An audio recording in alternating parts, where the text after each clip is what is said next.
Hi my tears, இனிய புதன்கிழமை வாழ்த்துக்கள். இது உங்கள் டெடாஸ். எப்படி இருக்கிறீங்க? நான் வந்து லஞ்ச் எடுக்கிறேன், உங்களோட சேர்ந்து லஞ்ச் எடுப்போம் என்று காருக்கு வந்திருக்கிறேன். ஓகே, என்னுடைய லஞ்ச் இன்றைக்கு வந்து நேற்றைய left over fried rice, Chinese fried rice and noodle. இது நாங்கள் வந்து கடையில் வாங்கினாங்க. இதுதான் என்னுடையதும் என்னுடைய கணவருக்கு நான் இதை கொடுத்து அனுப்புனேன் நான். ஸோ பார்த்தீங்கன்னா இது எல்லாம் மிக்ஸ் பண்ணி தான் நான் சாப்பிட்றேன். So fried rice and noodle. Okay, நீங்கள் எல்லாரும் சாப்பிட்டீங்களா? ஒரு நாள் எப்படி போய் கொண்டிருக்கிறது? சாப்பிட்டு கொண்டே என்னுடைய சிஸ்டர்ஸ் பிரதர்ஸ் கூட ஒரு மனதோடு மனம் ஒரு சின்ன ஒரு விஷயத்தை பகிரலாம்னு நினைக்கிறேன். நம்ம வந்து நம்ம குடும்பத்திலையோ இல்லை யார் என்றாலும் பேசிக்கலி வந்து ஒரு சாப்பாடு தந்தாங்கன்னா, சமைச்சு தந்தாங்கன்னா, நம்ம வந்து அதில் குறைய பார்க்காம அதில் வந்து அவங்களுடைய பாசம், மேபி அந்த எஃபர்ட், அதை சமைச்சு தரணுமென்று தோணுன அந்த எண்ணம், இதை எல்லாத்தையும் நம்ம பாராட்டணும். சாப்பாடுல குறைகள் இருந்தாலும் முதல்ல அவங்களுடைய எஃபர்ட்டை பாராட்டுங்க. அதுக்காக அவங்களுடைய ரிவ்யூவை, உங்களுடைய ஃபீட்பேக்கை கொடுக்க வேண்டாம்னு நான் சொல்ல வரையில. சரி, ஒரு கொஞ்சம் உப்பு தூக்கலாக போயிடுச்சு, இல்லை இதில் கொஞ்சம் காரம் கம்மியாக இருக்கணும்ன்றதை முதல் நிறைகளை சொல்லுங்க. அதுக்கு பிறகு நெக்ஸ்ட் டைம் இது கொஞ்சம் இப்படி செய்திருந்தீங்கன்னா இன்னும் நல்லா இருந்திருக்கும், செய்திருந்தீங்களா இப்படி இருந்திருக்கும் அப்படின்னு நீங்கள் சொல்லலாம். ஃபீட்பேக் வந்து சொல்லித்தான் ஆக வேணும். அப்ப அது திருத்தங்களும் இருக்குத்தானே. ஆனா முகத்துல அடிச்ச மாதிரி ஒருத்தங்க நமக்கு வந்து பாசமாவோ பாசம் இல்லாமலோ கடமைக்காகவோ எதெண்டாலுமே நான் சொல்றேன், சமைச்சு தந்தா அந்த சமைச்சு தந்ததுக்கு நீங்க வந்து சந்தோஷமா அதை மனமு வந்து அதை ஏற்றுக்கொண்டு அவங்களுடைய எஃபர்ட்டை வந்து அவங்களுக்கு புரிய வைங்க. அதுல ஒரு சந்தோஷம் இருக்கும். கஷ்டப்பட்டு சமைக்கிறவங்களுக்கு தான் அந்த கஷ்டங்கள் தெரியும். அது ருசியா, சமையல் எப்பவுமே வந்து ருசியா எப்பவுமே வரும்னு சொல்ல முடியாது. எவ்வளவு நல்லா சமைக்கிற, திறமையா சமைக்கிறவங்களுக்கும் சமையல் சொதப்பத்தான் செய்யும் ஒரு சில கட்டங்களில். அது உங்களுக்கு தெரியும் தானே. ஸோ எங்களோட குடும்பத்தில், நான் இப்போ எங்களோட குடும்பத்தை பற்றி கேட்குறேன். எங்கள் குடும்பத்தில் ஒய்ஃபோ ஹஸ்பண்டோ சமைச்சு கொடுத்தாங்கண்டா, இல்லை அம்மா அப்பா பிள்ளைகள் சகோதரங்க மச்சான் இப்படி யாராவது இருந்தாலும் சமைச்சு கொடுத்தாங்கன்னா அந்த சமையலை வந்து குறை கண்டுபிடிக்காமல் ஃபர்ஸ்ட் நிறைய கண்டுபிடிச்சு அவங்களோட மனசை நிறைவாக்குங்க. சாப்பிட்றதுல ஒரு ஆனந்தம் வேண்டாம், மற்றவங்களை சமைச்சு கொடுத்து அந்த அவங்க சாப்பிட்றது பார்க்கறதுல இன்னொரு பேர் ஆனந்தம் இருக்கு இல்லையா? ஸோ அந்த ரீதியில் நான் சொல்றேன். அண்ட் நம்மளுக்காக சமைச்சு கொடுக்குறாங்க, அந்த கொடுக்குற விஷயமே, அதுக்கு எஃபர்ட் போட்டு கொடுக்குற விஷயமே ஒரு பெரிய விஷயம். இதை நாங்கள் நிறைய பேர் மறக்கிறோம். வேலைக்கு போறவங்களும் சரி வீட்டை வந்து சமைக்க வேணும். ஒருவேளை வேலைக்கு போகாமல் வீட்டில இருந்து வீட்டு வேலைகளை பார்த்து குடும்பத்தை பார்க்குறவங்களும் அவங்களும் ஒரே சமைச்சு தான் ஆக வேண்டும்.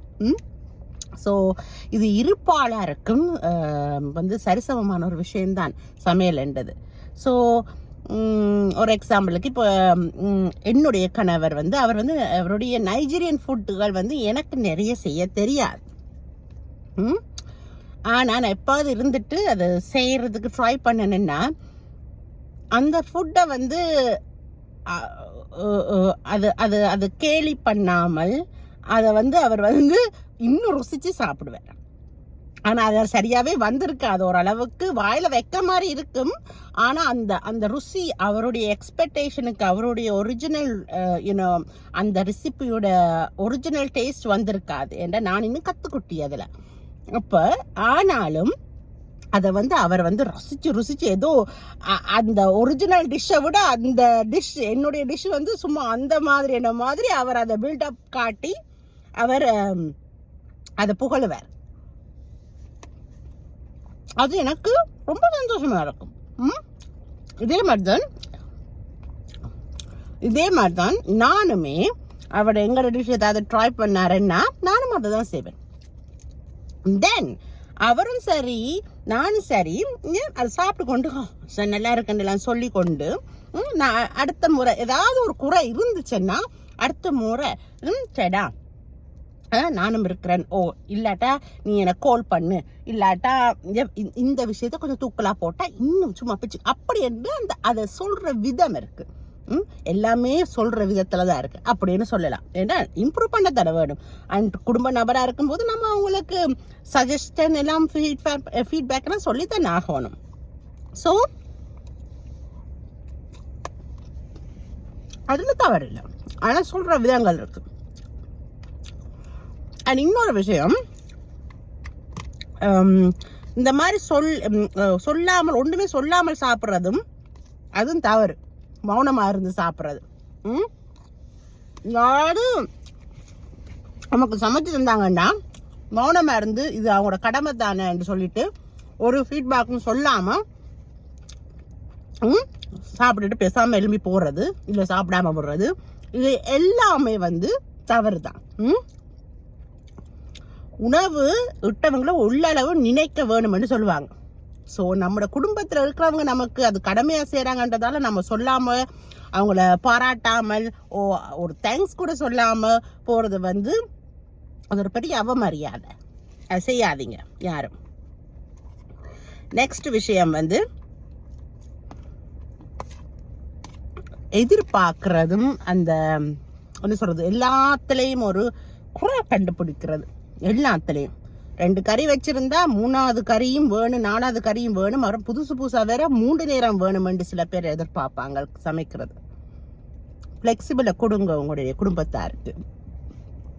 ஃப்ளெக்சிபிலிட்டியை கொடுத்து அவங்களுக்கு ஓய்வை கொடுங்க. அதான் சொன்னேன், சமையல்ன்றது மனசுல இருந்து வர வேணும் அஸ் வெல். ஏன்னா அந்த மனசுல சந்தோஷம் இருந்து சமைக்கும் போது அதுல இன்னும் தனி ருசி ஒன்று இருக்கும். ஸோ அவங்களுக்கும் அந்த உழைக்கிறவங்களுக்கும் சமைக்கிறவங்களுக்கும் ஓய்வை கொடுங்க. ஸோ இந்த மாதிரி விஷயங்கள் எல்லாம் செய்தால் உண்ற உணவு மகிழ்ச்சியான ஒருத்தங்க ப்ரிப்பேர் பண்ணதா இருக்கும். இல்லை நாங்கள் கூட ப்ரிப்பேர் பண்ண போற மட்டும் அது மகிழ்ச்சியா இருக்கும். நம்ம டெய்லி லைஃப்ல இந்த உணவு ஒரு பெரும் பங்கை பெறுகின்றது. அதோடு சேர்த்து நமக்கு குக் பண்றவங்களும் ஒரு பெரிய ஒரு பங்கை எங்களோட வாழ்க்கையில பெறுகிறார்கள். அவர்கள் தான் பார்த்து சுத்தபத்தமா சமைப்பாங்க.